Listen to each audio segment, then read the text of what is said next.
డబ్బులు ఖర్చు పెట్టాలనుకునేవాళ్ళు, గిఫ్టులు ఇచ్చుకోవాలనుకునేవాళ్ళు, డబ్బులు పంచడానికి తెచ్చుకోవాలనుకునేవాళ్ళు ఇప్పుడే తెచ్చేసుకోవాలేమో. ఎందుకంటే ఎన్నికల షెడ్యూల్ రాబోతోంది.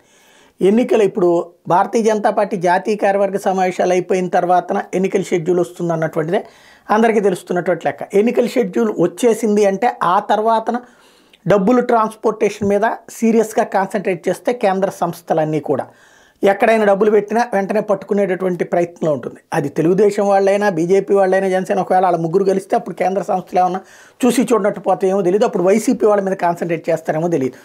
లేదు అనుకుంటే ఇప్పుడు వైసీపీ వాళ్ళైనా తెలుగుదేశం మీద కాన్సన్ట్రేట్ చేస్తారు, తెలుగుదేశం వాళ్ళు వైసీపీ మీద కాన్సన్ట్రేట్ చేస్తారు. వైసీపీనేమో పోలీసుల ద్వారా పట్టుకోవాలని చూస్తుంది, వీళ్ళేమో కేంద్ర సంస్థల ద్వారా పట్టుకోవాలని చూస్తారు. కాబట్టి ఇక ఎన్నికల నోటిఫికేషన్ లోపే ఎవరికి వాళ్ళు నియోజకవర్గాల్లో డబ్బులు చేర్చేసుకున్నారా, చేర్చుకోలేదు.